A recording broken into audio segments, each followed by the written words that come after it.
Alright, hey guys. Today I'm going to be doing an interview with Florida Maquis, and we're going to be discussing what's going on with the USS McCain, the Fitz, and a few other topics that don't seem to be getting a lot of attention. And I'm going to let him discuss what he feels about what he's done a lot of investigations about it, and so go ahead. You can go ahead and tell him which. Y'all tell me if y'all can hear him. Thank you very much for having me. It took a lot of guts on your part. The topic has been almost virtually ignored by the entire investigative community. And even up to today's video, we have uncovered new evidence almost every week that the Navy is clearly lying. Hold on, I don't think they can hear you. I'm trying to figure this out. I can't. Huh? Whatever's going on in the background there is way louder than you are. Really? Oh yeah, the sliding and crunching and the whatever's going on, like right there, whatever that was. Okay. Y'all, we're trying to make this work. Sorry. Okay, try again. Talk. Okay, I'm here. I'm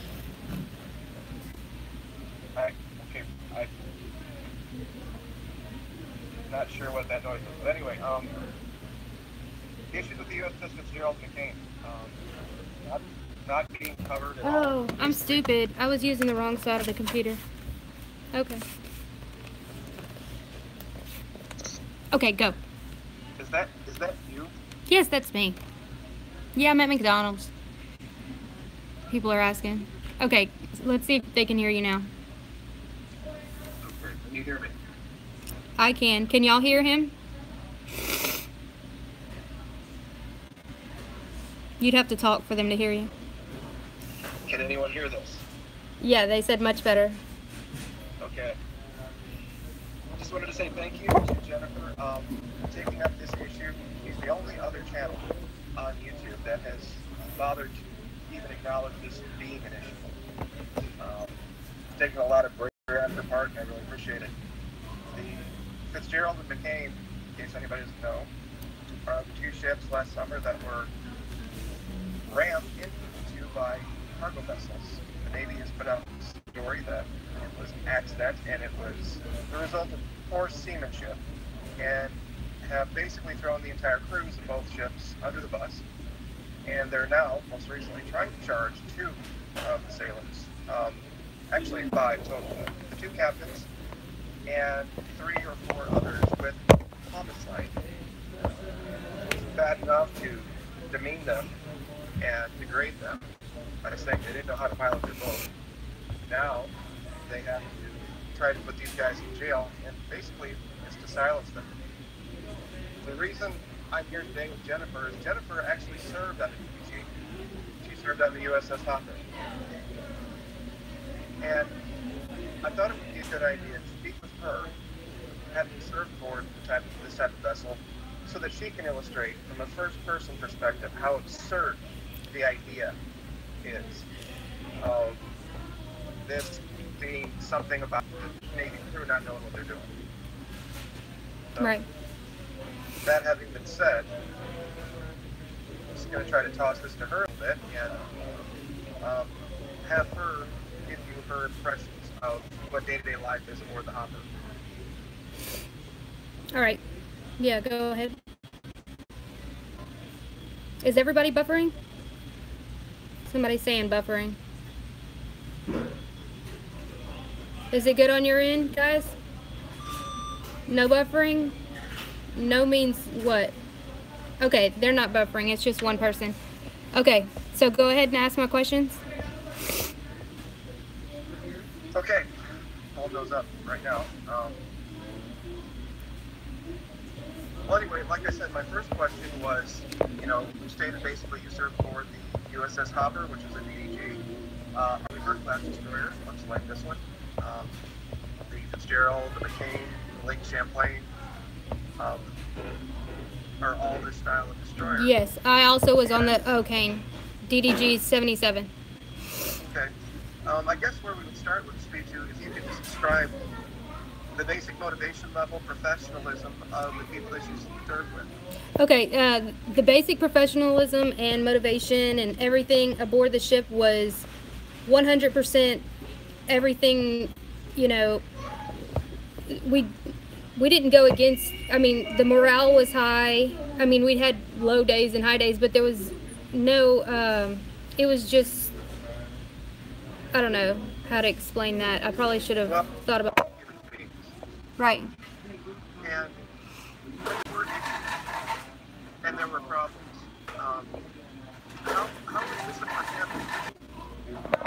handled? No. If anything were to ever happen, no matter how small, if it was against rules, regulations of any sort, you will, for sure, something would happen. Now they're buffering. Oh my gosh. This sucks. Okay. So the idea that somehow a crew could just long-term be allowed to be lazy or derelict just is... There was no such, yeah, never, that would not happen. It was not, absolutely never acceptable. There was no dereliction, like, that would be nipped in the bud 100%. I'll tell you one quick story of how hardcore they are about doing crazy stuff. When my husband and I got married, we both were on the hopper, and you can't be married and on the same ship. We didn't tell them. Apparently, I mean, we kind of knew this, but you're supposed to ask for permission to get married, and we didn't. And so what they did was shaved his head, put him on 45 days restriction just because we got married without asking them. So that's how serious, like, if you do something against what you're supposed to be doing is. Okay. So that would describe the crew. Now, even the best trained crew can sometimes lose what they call situational awareness. Yeah. Can you ever remember any issue where the command crew, when the boat was underway, did not know where they were going, what they were doing, and why they were doing it? I never questioned any situations that we were doing. I always felt that I was very informed and that our mission was being performed as we were asked. It was never like, what are we doing here? Like, why are we going? You know, there was no random weirdness going on. Right. Right, and exactly. And so sailors just didn't make a habit of disobeying, contravening, or ignoring orders. If they did that, it would last about 5.5 seconds. Yeah, exactly. Now, there's different levels of quality that exist, of course, at any one job. Were there ever any sailors that you had encountered that were not in command of the things they need to do to do their job? Like, for example, if there was someone whose job was to maintain the communications equipment. I know what you mean. I'll answer. No, absolutely not. If you were acting a fool, they're going to put you on mess duty. You're going to be cleaning the kitchen and cutting up some lettuce. Right. And that's how it was. That's how it was in the Army too. I mean, you either knew what you were doing, you knew how to do what you were doing, or you didn't do it. Exactly. They didn't put people up there on lead helmsman or whatever, wherever you are. You're not just like blind and oh my gosh, they're tired and blind. No, no. Right.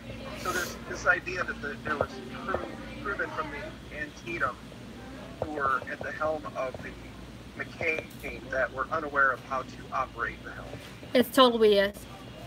Yeah. But let me say something. I did not serve, and I don't want to make this political. I did not serve under the prior administration. I served under President Bush. Not that that has anything to do with it, but I have been told that things did definitely change with the administration.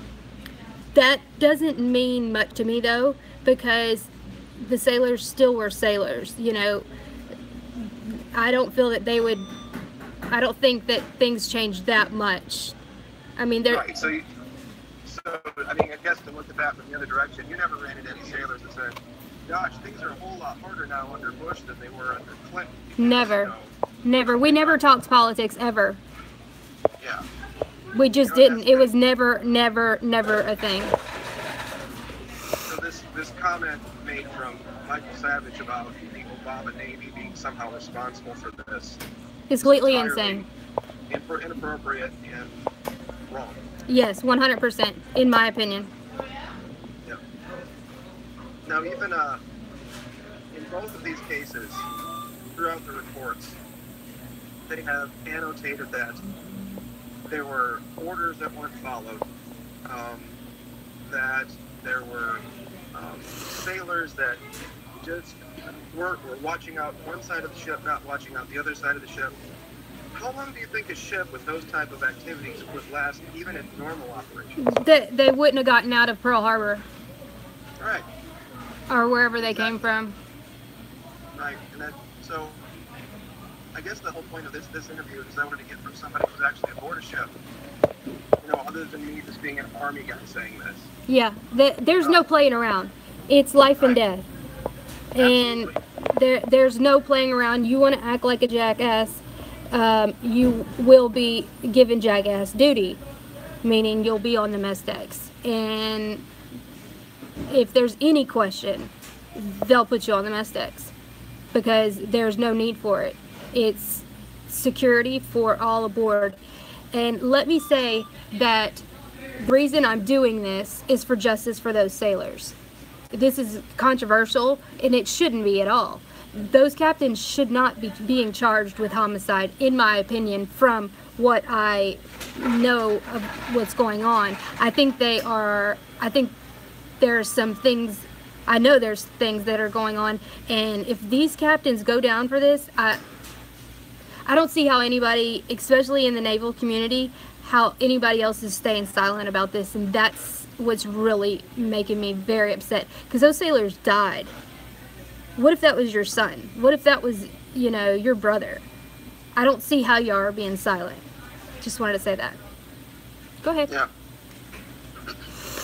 It's absolutely been it's been a knock on all servicemen everywhere. Yeah.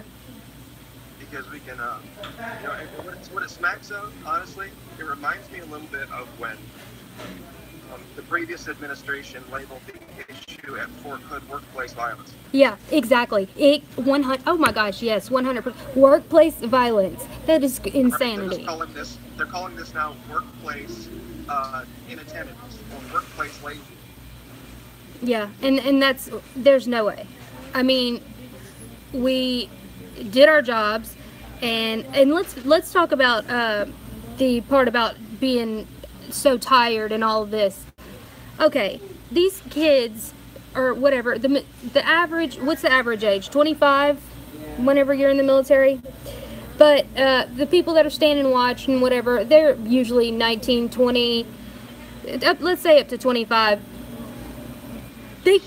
They can withstand 12 hours of, even 24 hours. We did 24-hour shifts. None of us were falling asleep and wrecking ships. Oh, absolutely. Yeah, absolutely. I mean, that's, and in the case of the Fitzgerald, you can even see it in the Navy report that they had just gotten off Liberty at 0600 the day before. Yeah. So there is no way, no how. They just got off of Liberty. Well, maybe, yeah, they went out and got drunk.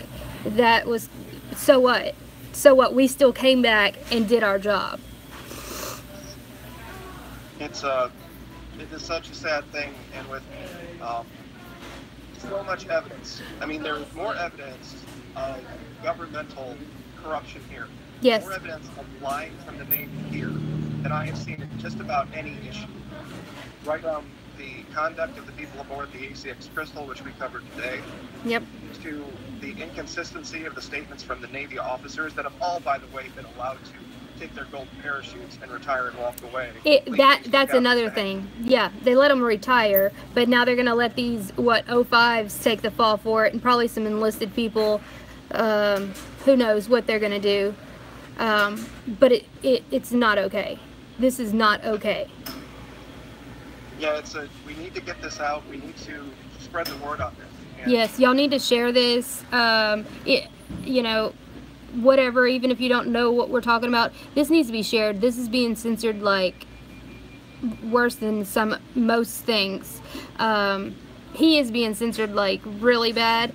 I'm going to put in my description his channel, and so you can take a look at the evidence that he has been working very hard on. This is not just being pulled out of the air. His evidence is compelling would probably be an understatement. Yeah, it's I had never thought, looking into this when I did, that it would have gone down this far, this road. Back on the 17th or 18th of June when I did my first video on this, I knew something was up, and I thought for sure that somebody was going to stand up and have this uncovered. And then the giant OPSEC label got slammed on this. About 5 days later, they signed the entire crews of both vessels have been signed to non-disclosure agreements. And more importantly, I knew that as soon as it happened. I said they're going to pull all their cell phones and they're going to make them sign non-disclosures. Yep. The hardest part about this is the case of the Fitzgerald. We were in friendly waters. We were not in international waters. Exactly. We were on the coast of an ally. The Navy called the Japanese Coast Guard. The U.S. Navy called the Japanese Maritime Self-Defense Force requesting assistance. But then, 4 days later, prohibited any of their investigators from investigating any of the crew or anybody on board the vessel. That includes the Philippines. And why would they do that? Exactly. That's exactly my point. Why in the world? If you want to see a good example of an actual accident and how it's handled properly, go back and look at the USS Porter. When the USS Porter in 2012 collided with the MV Ottawa's on, not only did they release the bridge audio from the Navy vessel, they allowed the command crew and the enlisted to speak with TV reporters about it and explain what happened, because it was an actual accident. And what about the Denver and the USNS Yukon? You might have caught me on one there. I'm not exactly I was on the Yukon. My captain ran into I wasn't on there when it happened, but he ran into the Denver, and it was an accident, but everybody knew about it. It was not like this big secret cover-up. Right. And that's accidents can be the thing. A lot of people have taken issue with my channel saying that I think everything is just conspiracy theory. The accidents absolutely do happen in the military all the time. You know, they happen. We had some tragic accidents. We had a crash of a large plane in Mississippi. We had a Black Hawk go down.